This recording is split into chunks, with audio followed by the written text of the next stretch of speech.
สวัสดีค่ะชาว Binance TH วันนี้ท่านี่กลับมากับแขกรับเชิญที่พิเศษมากๆส่งตรงมาจากต่างประเทศมาคุยกับเราเลยนะคะนั่นก็คือคุณวิล CMO และ President ของ Movement Industries นั่นเองค่ะสำหรับใครที่อยู่ในโลกเว็บ3อยู่แล้วนะคะแน่นอนคงได้ยิน Movement อยู่แล้วเพราะว่าเขามีโปรเจกต์มากมายหลายอย่างในประเทศไทยแล้วก็ในต่างประเทศด้วยนะคะไม่ว่าจะเป็นโปรเจกต์แฮกเกอร์ตอนของเขานะคะการมีภาษาของตัวเองนะคะให้ Developer มาโค้ดมีโปรเจกต์มีการ funding ต่างๆนะคะวันนี้เนี่ยเราได้รับเกียรติอย่างยิ่งจากคุณวิลนะคะซึ่งเป็น CMO และ President มาคุยกับเราเลยนะคะว่ากว่าที่จะมาเป็น CMO และ President ใส่หมวกหลายใบเหลือเกินนะคะคุณวิลมี personal journey อย่างไรบ้างแล้วก็มีคำแนะนำกับเพื่อนๆที่อาจจะยังคิดอยู่ว่าฉันอยากจะ go through career change ดีไหมหรือว่าน้องๆที่อาจจะยังเพิ่งเรียนจะจบแล้วคิดว่าฉันอยากทำอะไรที่แตกต่างออกไปจากที่เรียนนะคะเรามีวิธีการตัดสินใจมีการ follow value อะไรนะคะวันนี้คุณวิลนะคะเขาจะมาแชร์ให้ฟังว่าเขาเนี่ยมีประสบการณ์หลากหลายเหลือเกินกว่าจะมา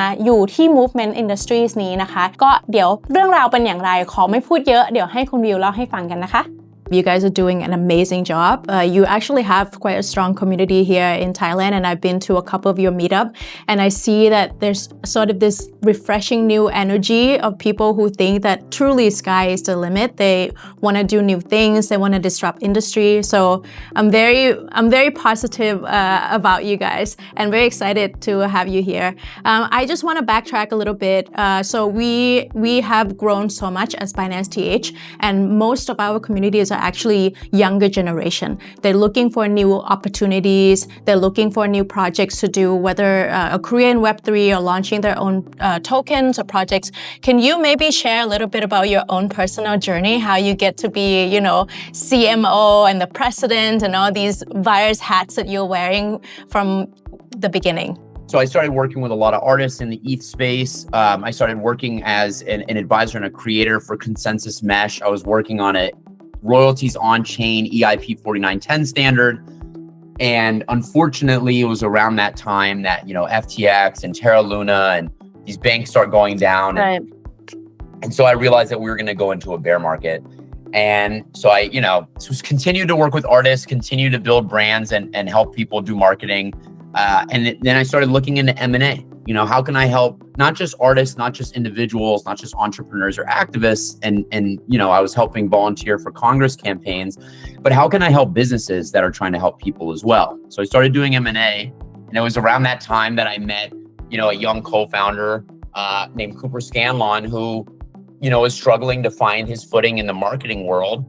And I went to my boss at the time and I was like, look, I got to help this guy with marketing or he's going to get scammed. There's a lot of, unfortunately, as we both know in marketing, there's great marketers and there's not so great marketers. So I wanted to make sure that he had someone that had community at their heart, was a grassroots organizer, had been building community in a meaningful way. And so I was the first hire at Movement and, been since, yeah. And here we are today, 2.5 years later.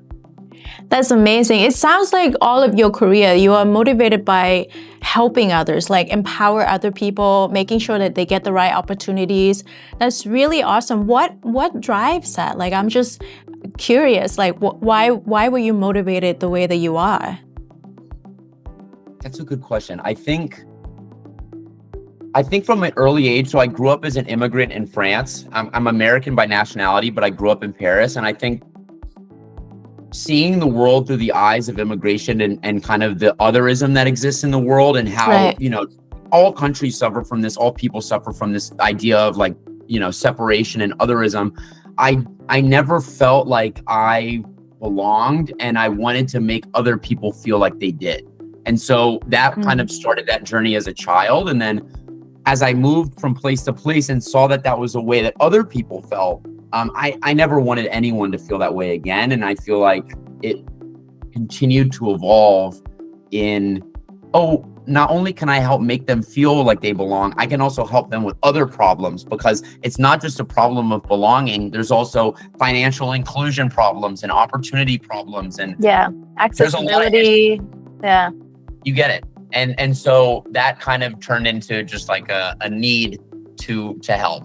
And I've been trying to help ever since and playing my small part in the ways that I can. That's powerful. That's awesome. And I think a lot of young people watching us now, that's where that's where they're at in their lives, right? Like they're starting out studying something and now they're considering like, can I change my path?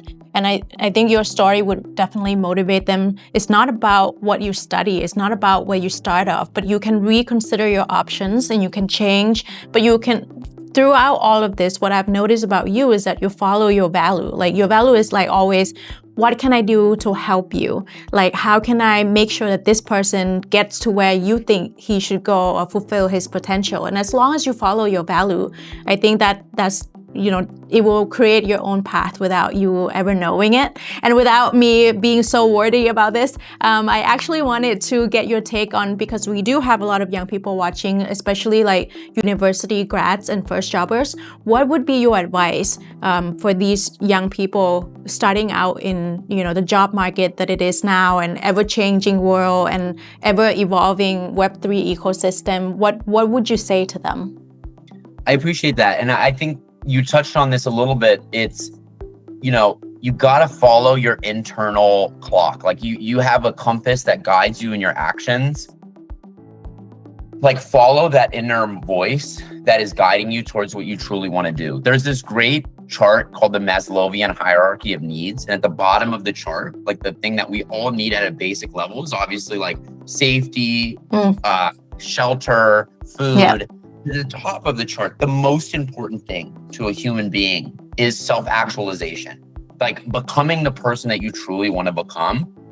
And I think just following that path, it's never going to go the way you think it will. If you had told me I was going to be the president and CMO of a blockchain company and like a global company, no, but I might not have believed you. Right. And that's kind of the way that I would say to anyone at any stage of their career or their academia is, what motivates you? What are you passionate about? And if you don't know, that's okay too. Like you don't need to know everything. I still don't know everything. So I think there's a beauty to uncertainty. So, follow your heart, follow your dreams. They're gonna take you down insane paths, but as long as you follow that path, you're never going to go wrong. And if you ignore it, then you're going to have regrets. And I always knew, when I was leaving the Senate to go into crypto and to go into like this blockchain world, I remember talking with my parents about it. And obviously I went from like prestige and, and most I know the feeling. I think anybody in this industry has had a similar experience. And I remember when they were like, why would you do this? I said, I'd rather live a life of failures than a life of regrets. And that's true. That would be my best advice, is like, be comfortable failing often and failing fast and pivoting. And if you're doing something right now that you're not deeply passionate about, it's not too late to change course. It never is. And I say this to the young folks, but there might be some older folk listening who feel like it's too late. It's never too late. So I think follow your heart and follow your dreams, and they're going to manifest in ways that you can't conceive. And I'm speaking from experience. And I agree, from experience as well. That's awesome. And I would like to just add that actually self-actualization sometimes is a process of deduction. You think you like something, you try it, and you're like, oh no, I actually don't like this. So it really is a process. And thank you so much for your advice. Now, I just wanted to switch gear and move into movement, because I think what you guys have done for young generation is awesome. Like this is one of the reasons why I joined Web3, because I think Web3 offers infinite opportunities. It is a whole different game. It is a whole different world, and whatever you think you want to do, you can. So can you talk a little bit about how movement supports young generation in terms of career or self-actualization, in your own word? Yeah, of course. So one way that we do this, and I'm incredibly proud, is this idea of like various guilds that we have. So when we were starting out and thinking about how to build the community, going back to the early conversation we had, I wanted everyone to feel seen and respected and needed, right? Yeah. And so we created these various guilds to reflect the various different types of personalities that exist in our industry. So if you're a content creator, if you're an artist, if you're a builder, if you're a threader, if you're an on-chain maxi, whatever it is that you like to do, my goal is that you feel seen in this community and that you can participate in the ways that make sense to you. And we've seen this happen. Like people are getting jobs now at various protocols. We had a community member named Andy, who is now a core engineer of the Movement Network. And he just started out in these guilds. So I think that's probably the area that I'm the most proud of, is the way that our community has taken this idea and just completely leveled it up. And there's so many different individuals. I have to get a running list of all of them, but who have turned their participation in our Discord and on our Parthenon and in these various different ways they can interact with the guilds. They have turned that opportunity into a career. And I'm so proud to have been able to play my small part. And that's, to anyone that's listening, I would say, reach out to the guilds that you're interested in and immerse yourself, because there's a ton of opportunity in this ecosystem, whether it's the different teams that are building on the network that have opportunities for people to become employed, whether it's just participating in the guilds and building your own community and your friendships and where those roads will lead you. I think that's been one of the things that I'm really excited about. But then there's also just the developer tooling and all the things that our DevRel are doing. Shout out to Rahat and Cheyenne. They're doing a phenomenal job of helping builders and developers find their voice and their footing. So if you're a developer or you're a builder, please reach out to one of the guild or one of the mods, and or reach out to Cheyenne or Rahat in DMs on Twitter and make yourself known so that we can find ways to support you.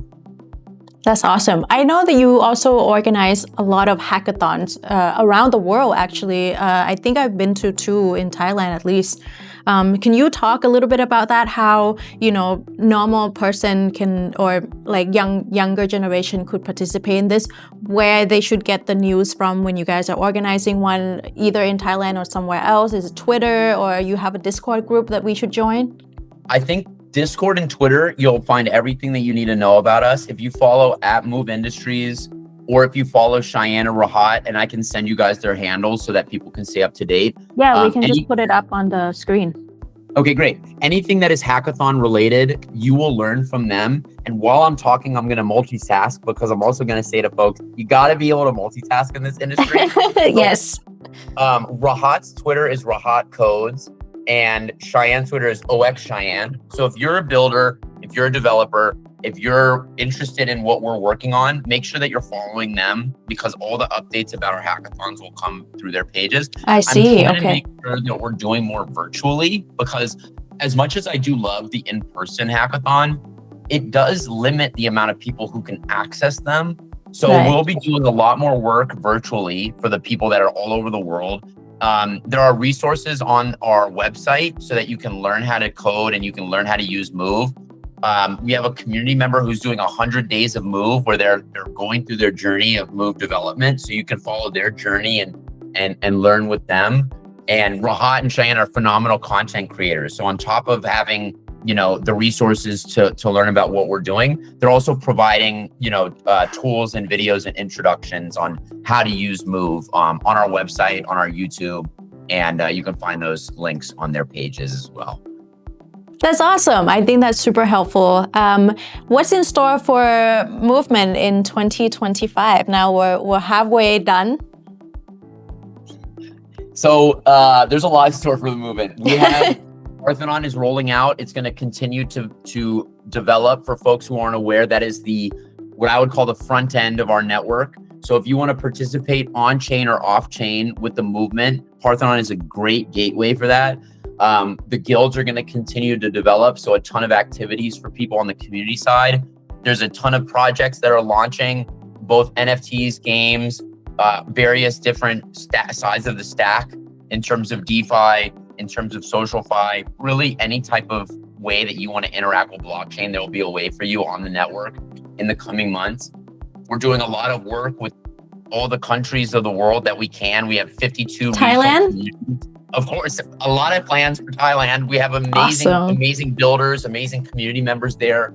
We're developing our hub so that we're going to be able to provide resource on the ground to people that are building in various countries. Thailand being among the foremost, because we have such a wonderful community there. One of our strongest.